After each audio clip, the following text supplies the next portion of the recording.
하나님 말씀은 열왕기상 22장 1절에서 12절까지의 말씀입니다. 열왕기상 22장 1절에서 12절입니다.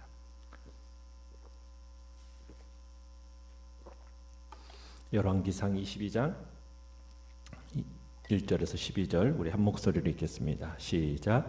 아람과 이스라엘 사이에 전쟁이 없이 3년을 지냈더라. 셋째 해에 유다의 여호사밧 왕이 이스라엘의 왕에게 내려가매 이스라엘의 왕이 그의 신하들에게 이르되 길르앗 라못은 본래 우리의 것인 줄을 너희가 알지 못하느냐. 우리가 어찌 아람 왕의 손에서 도로 찾지 아니하고 잠잠히 있으리요 하고 여호사밧에게 이르되 당신은 나와 함께 길르앗 라못으로 가서 싸우시겠느냐. 여호사밧이 이스라엘 왕에게 이르되 나는 당신과 같고 내 백성은 당신의 백성과 같고 내 말들도 당신의 말들과 같으니이다. 여호사밧이 또 이스라엘의 왕에게 이르되 청하건대 먼저 여호와의 말씀이 어떠하신지 물어보소서. 이스라엘의 왕이 이에 선지자 400명쯤 모으고 그들에게 이르되 내가 길르앗 라못에 가서 싸우랴 말랴. 그들이 이르되 올라가소서. 주께서 그 성읍을 왕의 손에 넘기시리이다.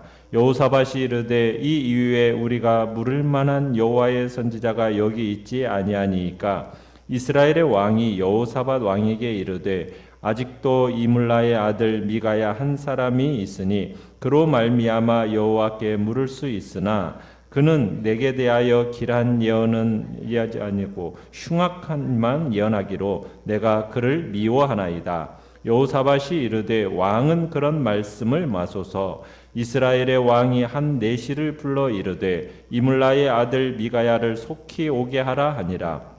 이스라엘의 왕과 유다의 여호사밧 왕이 왕복을 입고 사마리아 성문 어귀 광장에서 각기 왕자에 앉아 있고 모든 선지자가 그들의 앞에서 예언을 하고 있는데 그나아나의 아들 시드기야는 자기를 위하여 철로 뿔들을 만들어 가지고 말하되 여호와의 말씀이 왕이 이것들로 아람 사람들을 찔러 진멸하리라 하셨다 하고 모든 선지자도 그와 같이 예언하여 이르기를 길르앗 라못으로 올라가 승리를 얻으소서. 여호와께서 그 성읍을 왕의 손에 넘기시리이다 하더라. 아멘.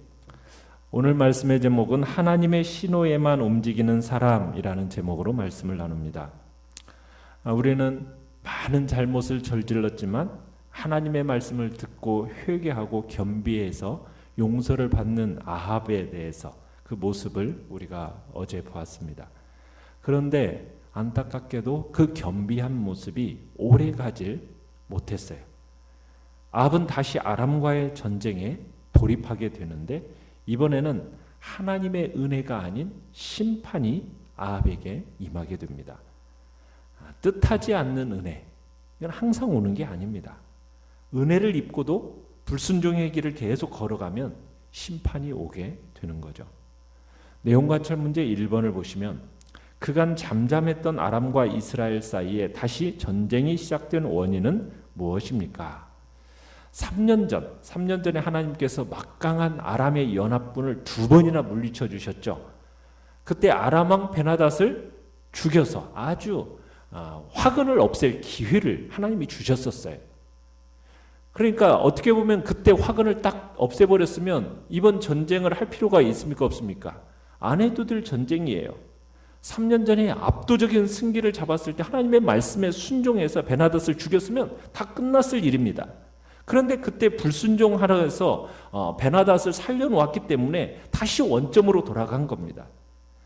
베나닷은 그때 조약을 맺었어요. 빼앗은 성읍들을 모두 이스라엘에게 돌려주겠다고, 또 아람의 수도 다메섹에 아합의 이름을 딴 거리를 만들어주겠다고 그렇게 약속을 했어요. 그런데 3년이 지나도록 베나닷이 이 빼앗은 성읍들을 돌려주겠다는 약속을 이행하지 않은 겁니다. 오히려 복수의 칼을 갈면서 이렇게 군비 확장에 전력을 기울이고 있었던 거예요. 그러니까 아합이 분노 폭발한 거죠. 특히 베나닷이 돌려주기로 한 성읍 중에는 요단 동편에 있는 길르앗 라못이라는 아주 중요한 전략적 요충지가 있었어요. 이스라엘로서는 반드시 되찾아야만 하는 성읍이었던 겁니다. 그래서 아합은 이제 지금 전쟁을 불사하고서라도 이 약속을 이행하지 아람 왕을 징벌하겠다고 그 땅을 되찾아오겠다라는 그런 결심을 하고 지금 이 전쟁이 시작되게 되는 거예요. 하지만 아람의 군세가 약합니까? 강합니까? 강해요. 그때 두 번 이겼던 것도 하나님의 은혜로 이겼던 거지 않습니까? 그러니까 어쨌든 이 아합이 자기 혼자만으로는 좀 역부족이라고 생각을 해서 누구에게 도움을 청하고 있습니까? 남유다 왕 여호사밧에게 도움을 요청을 합니다. 그 요청에 여호사밧이 흔쾌히 동의를 해요. 참 원래 이 남유다와 북이스라엘이 원래 친했습니까? 안 친했습니까? 서로 친하지 않았어요. 선대까지만 해도 원수가 되어서 싸우고 긴장 상태가 대치되어졌던 그 남과 북이었습니다. 유다와 이스라엘이었어요. 근데 어떻게 해서 이런 화해 무드가 지금 조성되었을까요? 그것은 다름 아닌 아합의 딸 아달랴를 여호사밧의 아들 여호람과 결혼을 시키면서 사돈 관계를 맺었기 때문에 지금 이제 관계가 지금 화해 무드가 이렇게 조성이 된 겁니다. 이후부터 남과 북 사이에 이전의 긴장이 해소가 되어지고 상당한 결속력을 유지하게 된 거죠. 자, 내용 관찰 문제 2번을 보시면 경건한 유다왕 여호사밧은 전쟁에 앞서 무엇을 하기 원합니까? 자, 유다왕 여호사밧의 이 협력까지 얻어낸 아합은 이제 연합군의 이 군세를 정비하면서 이제 아람과의 전쟁을 준비합니다. 하지만 하나님께 신실했던 이 여호사밧 왕은 어쩐지 마음이 찜찜한 거예요. 그래서 아람을 치는 일에 대해서 뭘 알기를 원합니까? 하나님의 말씀이 어떠한가 물어보자는 거예요. 5절에 보면 그렇죠. 하나님의 뜻이 어떤지 알기를 원한 겁니다.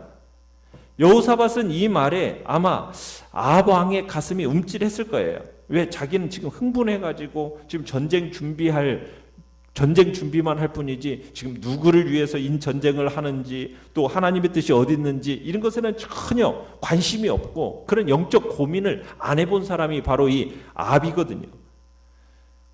참으로 그 전에 아람의 큰 침공 앞에서도 2번 물리친 이 사실만 기억하면서 그러면서 어떻게 보면 오만함에 빠져 있는 것이 아합이었습니다. 그 승리가 다 하나님의 선물이었다라는 것을 다 잊어버리고 있었던 겁니다. 어쨌든 이 동맹자 여호사밧의 제안이니까 아합은 할 수 없이 선지자를 부릅니다. 몇 명을 모았습니까? 네, 6절에 보면 400명 정도를 모아서 그들의 의견을 묻습니다. 자, 그런데 이들은 진정한 하나님의 사람입니까? 아닙니다. 이들은 거짓 선지자들입니다. 왕이 원하는 것만을 말해주는 거짓 선지자들이었어요. 그러니까 400명이라는 숫자가 중요한 게 아닙니다. 그들은 일제히 아합이 원하는 대로 이 아람과의 전쟁에서 뭐 할 거라고? 승리할 거라는 예언을 합니다. 그러니까 이 거짓 선지자들의 특징은 뭐냐면 철저히 인간 중심적이라는 거예요. 하나님께 기도해서 하나님의 영에 사로잡힌 사람들이 아닙니다. 그냥 백성이 좋아하고 왕이 들어야 할 말이 아닌 그냥 듣고 싶은 말, 이것을 골라서 해주는 사람들이 바로 이 거짓 선지자들인 거예요. 전쟁을 앞두고 있는 왕이나 백성들이 듣고 싶은 말이 뭐예요? 당연히 승리죠. 평안이죠. 그래서 거짓 선지자들은 평안과 승리를 예언하고 있는 겁니다. 여기에 무서운 함정이 있는 거죠. 그런데 다행히도 하나님의 사람 여호사밧은 영적으로 판단력이 정확한 사람이었어요. 400명이나 되는 이 선지자들이 한결같이 승리를 막 장담하니까 이게 좀 의아한 겁니다. 이게 과연 하나님의 뜻인지 이게 의심이 들었어요. 그래서 7절에 뭐라고 또 이야기를 합니까? 이 위에 우리가 물을 만한 여호와의 선지자가 여기 있지 아니하니까? 그렇게 묻습니다. 그러니까 아합 왕이 주춤주춤하더니 누구를 이야기하고 있습니까? 이물라의 아들 미가야라는 선지자가 있다고 이야기해요. 자, 연구와 묵상 문제 3번을 보시면, 자, 이스라엘 왕 아합이 참 선지자 미가야의 예언을 듣지 않으려 한 이유는 무엇입니까? 이로 볼 때 아합의 결정 기준은 무엇임을 알 수 있습니까? 자, 8절에 보시면 아합은 미가야가 어떤 일만 예언한대요? 자기에 대해서 길한 일은 예언하지 아니하고 흉한 일만 예언하는 진짜 재수 없는 사람이라는 거예요. 그래서 자기가 그를 미워해서 부르지 않았다라는 겁니다. 아합은 그러니까 어떤 사람만 자기 옆에 두는 거예요? 자기 귀에 정말 간지럽게 말하는 사람, 듣기 좋은 말 해주는 그런 사람만을 옆에다 두고 있는 거죠. 그러면서 진실을 말하는 사람은 싫어했던 겁니다. 그런데 미가야는 어떤 사람이었던 거예요? 여호사밧이 믿을 만한 참 선지자였던 거죠. 자신의 이익을 위해서 진리를 왜곡하지 않는 사람, 신념을 가지고 오직 하나님이 주신 말씀만을 전하는 사람, 그 사람이 미가야였던 겁니다. 미가야가 왜 아합에게 흉한 일만 예언했겠어요? 아합이 하는 짓이 하나님한테 혼난 짓만 하니까 그런 얘기를 하는 거죠. 회개할 생각은 안 하고 하나님의 심판을 전하는 선지자 탓만 하는, 이게 지금 아합의 모습입니다. 한심한 모습이죠. 400명이나 되는 선지자들을 불러서 의견을 물어보면서도 미가야만은 부르지 않는 거예요. 자, 그가 말을 듣고 기가 찬 여호사밧이 이제 아합을 설득합니다. 그래서 마침내 미가야를 불러오게 하는 거예요. 자, 미가야를 불러오는 동안에 이제 거짓 선지자 시드기야라는 사람, 11절에 보면 그나나의 아들 시드기야라는 사람이 아람과의 전쟁에서 승리할 거라는 예언을 거듭거듭 반복합니다.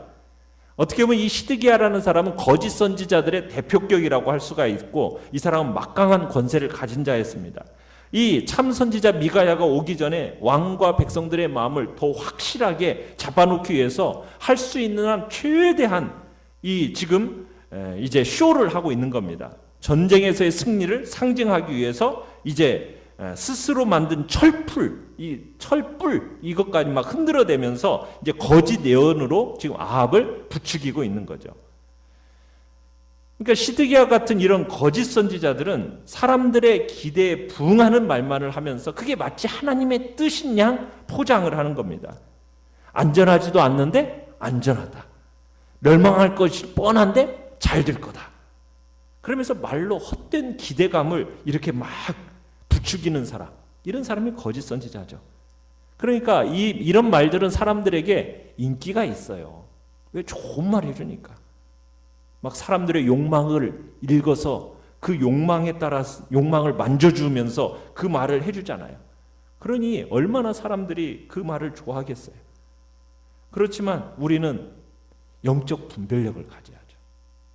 이것이 정말 하나님의 말씀인지 하나님의 뜻인지, 나의 욕망을 부추기는 거짓 선지자의 이야기인지, 우리는 그걸 분별할 수 있는 분별력을 가져야 돼요. 거짓 평화, 풍요, 막 이런 약속을 우리는 물리칠 수 있어야 돼요. 하나님을 떠난 자일수록 그런 거짓 선지자들의 예언을 기쁘게 받아들여야 됩니다. 당시 사람들의 마음가짐이 하나님을 떠나 있었기 때문에 이 거짓 선지자들이 득세할 수밖에 없었던 거예요. 자, 느낀 점 4번을 보시면, 중대한 사안을 결정하기 전에 먼저 하나님의 뜻을 구하는 이 여호사밧의 모습에서 무엇을 느낍니까? 여호사밧은 전쟁은 누구에게 속한 것이라는 것을 안 겁니까? 여호와 하나님께 속한 것이라는 것을 아는 사람이었어요. 그러니까 이스라엘의 주인이시고 역사의 주관자는 누구라는 거예요? 하나님이라는 것을 분명히 믿고 안 사람이 여호사밧이라는 얘기입니다. 역사의 주관자시고 하나님의 뜻이 아니라면 이 전쟁 결코 승리할 수 없다라는 것을 누구보다도 잘 알고 있었던 사람이 여호사밧이라는 얘기입니다. 모든 전쟁 여호와께 속한 것이니 먼저 하나님의 뜻을 묻고 철저하게 하나님 중심으로 움직여야 된다는 것을 안 사람이 여호사밧이었다는 얘기입니다. 여러분, 전쟁만의 이야기겠습니까? 우리 인생에 살아가며 있어서 이 땅의 모든 일은 하나님의 뜻과 주권 하에서 일어나는 일입니다. 부하게 되든 귀하게 되든 이 땅의 모든 일은 하나님의 손 안에 있는 거예요. 영적인 전쟁뿐만이 아닙니다. 이 땅의 모든 중대한 사안들을 결정할 때 우리는 이런 사실을 잊지 말아야 됩니다. 무슨 일을 시작하면서 그저 전문가의 조언 듣고 내게 있는 자금, 어떤 판매 계획 이런 건 철저하게 검토하면서 하나님의 뜻을 묻는 것을 게을리하거나 그러다가 나중에 일이 잘못되면은 그때서나 뒤늦게 허겁지겁 하나님 도와주세요 매달리는 것, 이건 바른 자세가 아니죠. 먼저 무엇을 물어야 되는 겁니까? 하나님의 뜻이 무엇인지를 물어야죠. 거기에 성공의 첩경이 있는 거죠. 이걸 해야 될지 말아야 될지에 대한 하나님의 뜻을 먼저 묻고 그리고 나서 하나님의 말씀대로 철저하게 따라야 되는 거죠. 그런데 내 마음대로 먼저 다 해놓고 뒷수습을 하나님 보고 해달라고 하나님 보고 매달리는 것은 어리석은 일이라는 겁니다. 인생의 중대사에 있어서 가장 중요한 일은 먼저 무엇입니까? 하나님 앞에 나와 그분 앞에 엎드리고 그분의 인도하심을 구하면서 그렇게 주의 뜻을 묻고 그 일들을 진행해 나아가는 그 일이 먼저 되어야, 그래야 승리와 성공과 영광이 우리의 삶 가운데 나타나는 거 아니겠습니까?